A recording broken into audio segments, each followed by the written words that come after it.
दोस्तों, जब भी चॉकलेट की बात आती है तो सबसे पहले हमारे दिमाग में क्या आता है? ऑब्वियसली कैडबरी के इन चॉकलेट्स में से शायद कोई ये बचपन में पॉकेट मनी से खरीदी गई पहली डेयरी मिल्क हो, या फिर फेस्टिवल्स पर गिफ्ट पैक में मिलने वाला कैडबरी सेलिब्रेशंस। हर किसी के पास कैडबरी से जुड़ी कोई न कोई याद जरूर होगी। यही वजह है कि कैडबरी सिर्फ एक नाम नहीं बल्कि हम इंडियंस के लिए एक इमोशन बन चुका है। लेकिन क्या आपने कभी सोचा है कि कैडबरी सिर्फ एक चॉकलेट नहीं बल्कि क्रांति थी? 200 साल पहले इस ब्रांड को इसलिए बनाया गया था ताकि लोग शराब पीना छोड़ सके, पर फिर भी इसका सफर इतना आसान नहीं था। किस तरह कैडबरी ने दो वर्ल्ड वॉर झेले फिर भी दुनिया की सबसे ज्यादा बिकने वाली चॉकलेट बनी रही। कैसे इसने भारत की ट्रेडिशनल मिठाइयों को टक्कर देकर अपनी जगह बनाई, और जब डेयरी मिल्क के पैकेट से कीड़े निकले तो इसने अपनी सबसे बड़ी कंट्रोवर्सी को कैसे संभाला, सब कुछ हम बहुत डिटेल में जानने वाले हैं आज के इस वीडियो में। तो दोस्तों, कहानी शुरू होती है 12 अगस्त 1801 से, जब इंग्लैंड के क्वैकर्स कम्युनिटी में जॉन कैडबरी का जन्म हुआ। असल में क्वैकर्स कम्युनिटी के लोग बहुत स्ट्रिक्टली अपने धर्म को फॉलो करते थे और अल्कोहल और टोबैको जैसे किसी भी एडिक्शन के सख्त खिलाफ थे। बचपन से ही जॉन को समझाया गया कि शराब इंसान की हेल्थ और सोसाइटी दोनों को बर्बाद कर देती है। लेकिन जैसे जैसे वो बड़े हुए, उन्होंने अपनी आंखों से देखा कि इंग्लैंड में अल्कोहल का क्रेज कितना ज्यादा है। लोग सुबह से लेकर रात तक शराब पीते रहते थे, जिसका सीधा असर समाज पर दिख रहा था। क्राइम रेट्स बढ़ रहे थे, लोग गरीबी में डूबते जा रहे थे और हेल्थ प्रॉब्लम्स भी काफी तेजी से इंक्रीज हो रही थी। और फिर इन्हीं सभी प्रॉब्लम्स को देखते हुए जॉन ने ठान लिया कि वो शराब का एक हेल्दी अल्टरनेटिव लाएंगे जो कि सोसाइटी में एक पॉजिटिव बदलाव लेकर आए। और फिर अपनी इसी सोच के चलते 1824 में जब जॉन कैडबरी 22 साल के थे, तब उन्होंने इंग्लैंड के बर्मिंघम में एक छोटी सी दुकान खोली, जहां वो शराब के ऑप्शन के तौर पर चाय, कॉफी और हॉट चॉकलेट जैसी हेल्दी ड्रिंक्स बेचने लगी। अब आप सोच रहे होंगे कि चॉकलेट वो भी हेल्दी? असल में उस जमाने में चॉकलेट को खाने की बजाय पिया जाता था। जी हाँ, आपने सही सुना। इसे गर्म दूध या पानी में मिलाकर एक तरह से एनर्जी ड्रिंक की तरह लिया जाता था, जिसे कि आज हम हॉट चॉकलेट कहते हैं। और जाहिर सी बात है कि शराब की तुलना में यह काफी हेल्दी ऑप्शन था। धीरे धीरे जॉन कैडबरी की हॉट चॉकलेट लोगों को पसंद आने लगी, लेकिन एक बड़ी दिक्कत थी कि चॉकलेट उस टाइम पर बहुत महंगी थी और सिर्फ अमीर लोग ही इसे अफोर्ड कर सकते थे। पर जॉन कैडबरी का सपना तो कुछ और ही था ना। वो चाहते थे कि हर कोई, चाहे गरीब हो या अमीर, इस हेल्दी ड्रिंक का मजा ले सके। इसीलिए जब उनकी दुकान अच्छे चलने लगी तो उन्होंने खुद की अपनी एक छोटी सी फैक्ट्री खोली, जहां वो कोको को खुद प्रोसेस करने लगे, जिससे कि उनकी कॉस्ट काफी कम हो गई और पहली बार चॉकलेट ड्रिंक्स थोड़े सस्ते रेट्स पर मिलने लगे। लेकिन फिर भी जॉन कैडबरी सोसाइटी में वो बदलाव नहीं ला पा रहे थे जिसकी उन्होंने कल्पना की थी, क्योंकि अब भी ज्यादातर लोग चॉकलेट ड्रिंक्स को पसंद नहीं करते थे और इसकी वजह थी चॉकलेट का खराब टेस्ट। उस दौर की चॉकलेट आज जैसी क्रीमी और स्वीट नहीं थी, बल्कि ये नेचुरली काफी कड़वी और स्ट्रॉन्ग हुआ करती थी, क्योंकि इसे हेल्दी बनाए रखने के लिए उसमें बहुत कम क्वांटिटी में दूध और चीनी डाला जाता था। लेकिन अब तक जॉन कैडबरी को समझ आ गया था कि अगर उन्हें ज्यादा से ज्यादा लोगों तक अपनी चॉकलेट ड्रिंक्स पहुंचानी है तो सिर्फ इसे सस्ता करने से काम नहीं चलेगा, बल्कि इस ड्रिंक का स्वाद भी बेहतर बनाना होगा, क्योंकि लोगों को हेल्दी चीजें भी तभी पसंद आती हैं जब उसका टेस्ट अच्छा हो। बस फिर क्या था, उन्होंने कई तरह के एक्सपेरिमेंट्स किए और 1842 तक 16 अलग अलग फ्लेवर्स के चॉकलेट ड्रिंक्स तैयार कर दिए। और दोस्तों, यही नहीं, उन्होंने ब्रिटेन की पहली चॉकलेट बार भी लॉन्च कर दी थी, और ये एक ऐसा कदम था जिसने ब्रिटिश मार्केट में चॉकलेट को एक नई पहचान दी। लेकिन फिर भी जैसे जैसे साल बीते, जॉन कैडबरी की तबीयत बिगड़ने लगी। इसीलिए 1861 में उन्होंने रिटायरमेंट ले लिया और कंपनी की कमान अपने बेटों रिचर्ड कैडबरी और जॉर्ज कैडबरी को सौंप दी। हालांकि जब जॉन ने कंपनी छोड़ी तब कंपनी डूबने के कगार पर थी, क्योंकि नेस्ले और दूसरे ब्रांड्स ने मार्केट पर कब्जा कर लिया था और लोग कैडबरी के चॉकलेट्स में ज्यादा इंटरेस्ट नहीं दिखा रहे थे, जिससे कैडबरी एक छोटा और लोकल ब्रांड बनकर रह गई थी। असल में हालात और भी खराब इसलिए हो गए थे क्योंकि कैडबरी की फैक्ट्री का प्रोडक्शन करने का तरीका बहुत पुराना था, जिससे चॉकलेट बनाने की लागत बहुत ज्यादा बढ़ जाती थी और फिर यह ब्रांड दूसरी कंपनियों से मुकाबला नहीं कर पा रही थी। अब जब जॉन कैडबरी ने कंपनी अपने बेटों रिचर्ड और जॉर्ज को सौंपी तो उनके सामने सबसे बड़ा सवाल था कि कैडबरी को बचाया कैसे जाए, क्योंकि कंपनी लगभग डूब ही चुकी थी। लेकिन दोनों भाइयों ने हार मानने की बजाय एक नया गेम प्लान तैयार किया। उन्होंने नोटिस किया कि अगर चॉकलेट के बिजनेस को बचाना है तो इसे सिर्फ सस्ता नहीं बल्कि और भी ज्यादा टेस्टी और क्रीमी बनाना होगा। बस फिर क्या था, एक्सपेरिमेंट शुरू।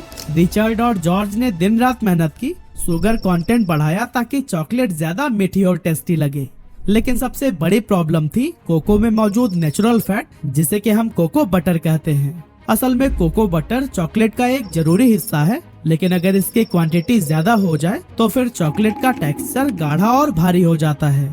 साथ ही कोको में मौजूद कुछ कंपाउंड्स चॉकलेट को थोड़ा ज्यादा ही कड़वा बना देते हैं, जिससे सभी को इसका स्वाद पसंद नहीं आता था। और फिर इसी प्रॉब्लम को ही सॉल्व करने के लिए कैडबरी ब्रदर्स ने एक नई टेक्नोलॉजी अपनाई, जिसका नाम था हाइड्रोलिक प्रेस। ये मशीन कोको बीन्स को जबरदस्त प्रेशर से दबाती थी, जिससे उनमें मौजूद एक्स्ट्रा कोको बटर को निकालना आसान हो गया और अब चॉकलेट पहले से ज्यादा क्रीमी, पतली और स्मूथ बनने लगी थी।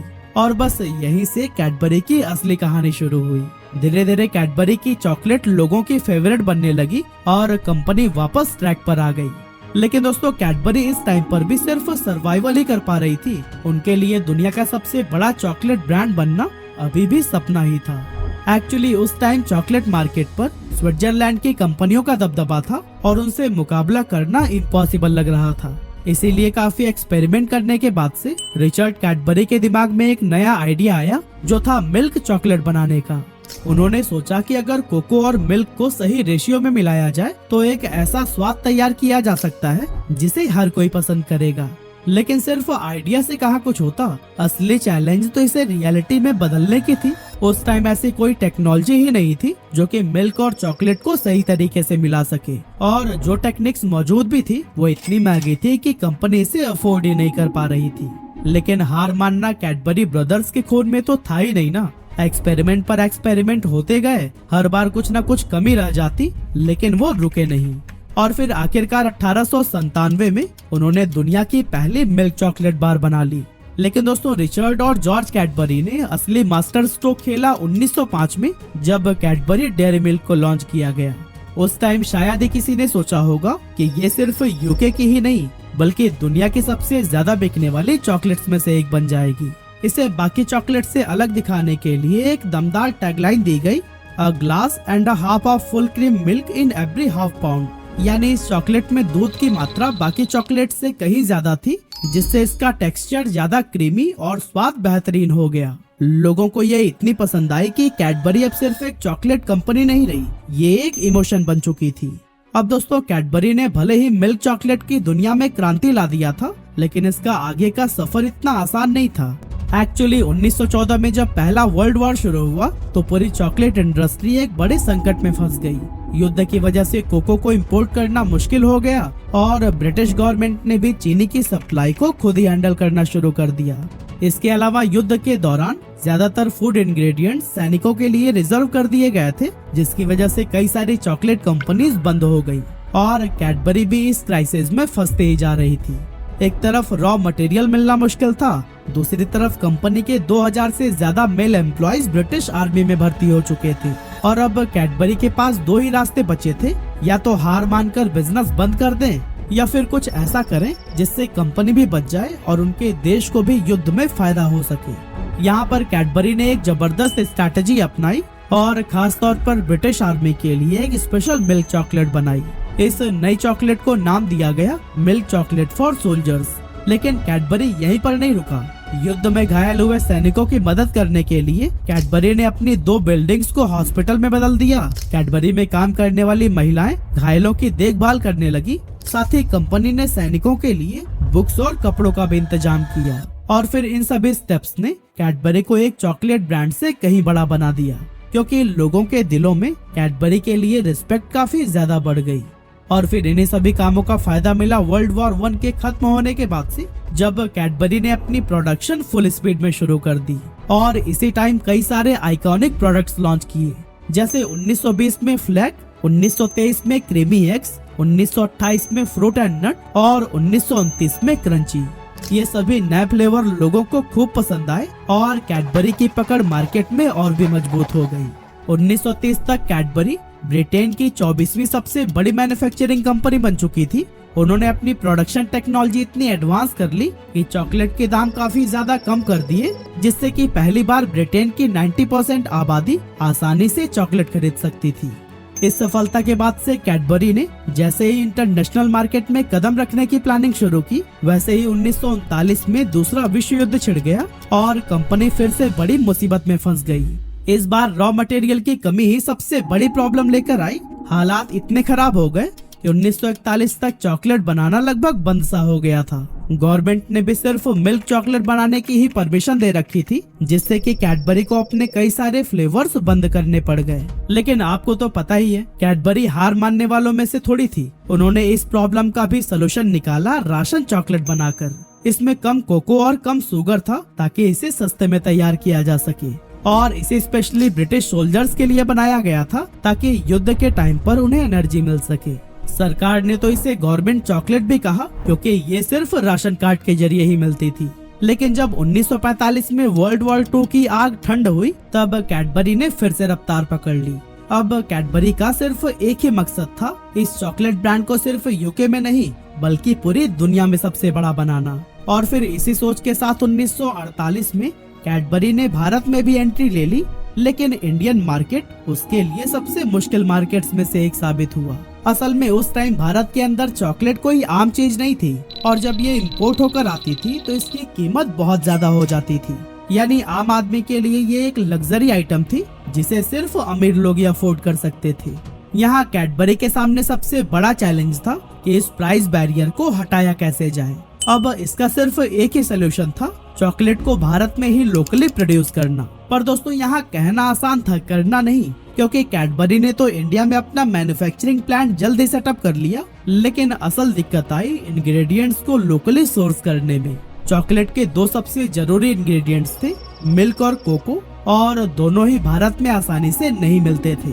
असल में इंडिपेंडेंस के बाद भारत अपनी फूड एंड न्यूट्रिशन की जरूरतों को पूरा करने के लिए जूझ रहा था। मिल्क प्रोडक्शन इतना कम था कि छोटे बच्चों के लिए भी दूध बहुत मुश्किल से ही मिल पा रहा था। ऐसे में चॉकलेट्स के लिए दूध मिलना तो और भी ज्यादा कठिन था। दूसरी तरफ कोको भी सिर्फ कुछ ही ट्रॉपिकल कंट्रीज में उगता था, और उस टाइम इंडिया में कोको की खेती बिल्कुल नहीं होती थी। लेकिन कैडबरी ने भी ठान लिया था कि वो भारत के अंदर हर हाल में टिक कर रहेंगे, चाहे मुश्किलें कितनी भी हों। वो चाहते थे कि चॉकलेट्स को इंडियन कल्चर और फेस्टिवल्स का हिस्सा बनाया जाए ताकि लोग इसे मिठाइयों की जगह अपनाएं। इसीलिए कैडबरी ने इंडिया में लॉन्ग टर्म गेम खेलने का फैसला किया। पहले तो उन्होंने अपनी चॉकलेट्स में मिल्क की बजाय मिल्क पाउडर का इस्तेमाल करना शुरू किया, क्योंकि भारत में उस टाइम दूध की भारी कमी थी। लेकिन जैसे ही व्हाइट रिवॉल्यूशन आया और इंडिया दूध का सबसे बड़ा मिल्क प्रोड्यूसर बन गया, वैसे ही कैडबरी ने मिल्क पाउडर की जगह असली दूध का इस्तेमाल करना शुरू कर दिया। लेकिन दूसरी तरफ कोको की समस्या भी वैसी की वैसी ही बनी हुई थी। अब कोको भले ही भारत की नेचुरल क्रॉप नहीं थी, लेकिन कैडबरी ने नोटिस किया कि साउथ इंडिया का क्लाइमेट इसके लिए बिल्कुल परफेक्ट है। इसी वजह से 1965 में कैडबरी ने केरल में भारत का पहला कोको प्लांट लगाया। और दोस्तों, कैडबरी सिर्फ कोको उगाने तक सीमित नहीं रहा, बल्कि उन्होंने लोकल किसानों को कोको की खेती करना भी सिखाया। और फिर धीरे धीरे ये खेती केरल से निकलकर तमिलनाडु और आंध्र प्रदेश तक भी फैल गई। और अब क्योंकि कैडबरी के पास अपने मेन इंग्रेडिएंट्स की सस्ती और लोकल सप्लाई सोर्स मौजूद थी, ऐसे में उनका प्रोडक्शन कॉस्ट काफी ज्यादा कम हो गया। पर अब सबसे बड़ा सवाल ये था कि इंडियंस को चॉकलेट खिलाएं कैसे। अब बाकी देशों में तो चॉकलेट एक आम चीज थी, लेकिन इंडिया में मिठाइयाँ ही सब कुछ थी। लड्डू, गुलाब जामुन, बर्फी, रसगुल्ला, यही सब चलते थे। लोगों को चॉकलेट की जरूरत ही नहीं महसूस होती थी। लेकिन कैडबरी ने इस मार्केट को अच्छे से समझा और देखा कि यहाँ टीवी का क्रेज बहुत तेजी से बढ़ता जा रहा है। साथ ही लोकलाइजेशन की वजह से अब उनकी चॉकलेट पहले से सस्ती हो चुकी थी। ऐसे में बस जरूरत थी एक जबरदस्त मार्केटिंग प्लान की। और फिर प्लान के तहत कैडबरी ने सबसे पहले बच्चों को टारगेट करने का फैसला लिया। वजह साफ थी कि बच्चे किसी भी नए टेस्ट को जल्दी अपनाते हैं, इसीलिए उन्होंने बच्चों को ध्यान में रखकर टीवी ऐड की बौछार कर दी। और फिर कुछ ही समय में डेयरी मिल्क हर किसी के बचपन का एक जरूरी हिस्सा बन गई। लेकिन फिर कुछ ही सालों में कंपनी ने एक नई प्रॉब्लम को पहचाना कि बच्चे बड़े होने के बाद से चॉकलेट खाना छोड़ देते थे। लेकिन अगर कैडबरी को हर इंडियन की जिंदगी का हिस्सा बनना था, तो सबसे पहले इस सोच को बदलना जरूरी था। इसके लिए 1994 में कंपनी ने असली स्वाद जिंदगी का नाम से अपना आइकॉनिक कैंपेन लॉन्च किया। इस कैंपेन का एक एड तो इतना पॉपुलर हुआ था कि आज भी लोग उसे याद किया करते हैं। इसमें दिखाया गया था कि एक लड़का क्रिकेट फील्ड में जोरदार छक्का मारता है और उसके गर्लफ्रेंड हाथ में डेयरी मिल्क का चॉकलेट लेकर नाचने लगती है। ये सिर्फ एक एड नहीं था, बल्कि एक मैसेज भी था कि चॉकलेट सिर्फ बच्चों के लिए नहीं, बल्कि हर उस इंसान के लिए है जो अपने अंदर के बच्चे को जिंदा रखना चाहते हैं। ये कैंपेन इतना जबरदस्त हिट हुआ कि कैडबरी को इंडियन मार्केट में नई पहचान मिल गई। लेकिन दोस्तों, कैडबरी ने सिर्फ ब्रांडिंग पर ही ध्यान नहीं दिया, बल्कि अपने डिस्ट्रीब्यूशन नेटवर्क को भी तेजी से एक्सपेंड किया। अब कैडबरी सिर्फ बड़े शहरों तक सीमित नहीं था, बल्कि ये छोटे कस्बों और गांवों तक भी पहुंचने लगा था। इस तरह धीरे धीरे करके कैडबरी की चॉकलेट हर दुकान पर मिलने लगी और डेयरी मिल्क भारत में चॉकलेट का दूसरा नाम बन गई। 2003 तक कैडबरी इंडियन चॉकलेट मार्केट की अनडिसरप्टेड लीडर बन चुकी थी और उसका मार्केट शेयर 69% तक पहुंच गया था और अब ऐसा लग रहा था कि इस ब्रांड को कोई भी नहीं हिला सकता है। लेकिन उसी साल एक ऐसा हादसा हुआ जिसने कंपनी की इमेज को बहुत बुरी तरह से प्रभावित किया। एक्चुअली हुआ ये कि महाराष्ट्र के कुछ स्टोर्स में डेयरी मिल्क के अंदर कीड़े पाए गए और जब ये खबर तेजी से मीडिया में फैली तो फिर लोग कैडबरी को शक की नजर से देखने लगे। स्थिति तो इतनी खराब हो गई कि कंपनी का नेट प्रॉफिट 37% तक गिर गया था। कैडबरी की चॉकलेट को लेकर लोगों के मन में डर बैठ चुका था, यहाँ तक कि कई राज्यों में कैडबरी के खिलाफ केसेस फाइल होने लगे। माता पिता ने बच्चों को कैडबरी खाने से रोक दिया और मार्केट में इसकी बिक्री तेजी से गिरने लगी। नतीजा ये हुआ कि कंपनी का मार्केट शेयर 69% से ड्रॉप होकर 53% तक आ गया था। लेकिन कैडबरी ने हार मानने की बजाय इस क्राइसिस को एक मौके की तरह लिया और पब्लिक का ट्रस्ट वापस जीतने के लिए एक दमदार स्ट्रैटेजी अपनाई। उन्होंने अमिताभ बच्चन को अपना ब्रांड एम्बेसडर बनाया और विश्वास का नया स्वाद नाम से एक एड कैंपेन लॉन्च कर दिया। इस कैंपेन का मकसद लोगों को बताना था कि कैडबरी ने अपने सेफ्टी स्टैंडर्ड्स को पहले से कहीं ज्यादा बेहतर कर लिया है। लेकिन सिर्फ एड चलाने से लोगों का डर खत्म नहीं होता, इसीलिए कैडबरी ने चॉकलेट की पैकेजिंग को ही पूरी तरह से बदल दिया। उन्होंने डबल लेयर पैकेजिंग लॉन्च की, जिससे चॉकलेट अब ज्यादा सुरक्षित हो गई और अब यह बाहरी एनवायरनमेंट के संपर्क में आने से खराब नहीं होती थी। आखिरकार कैडबरी की ये सारी स्ट्रैटेजीज काम कर गई और इसका नतीजा ये हुआ कि सिर्फ 2 सालों के अंदर कंपनी का मार्केट शेयर फिर से बढ़कर 70% तक पहुंच गया। इतना ही नहीं, 2005 में कैडबरी डेयरी मिल्क मुंबई का नंबर 1 मोस्ट ट्रस्टेड ब्रांड बन गया।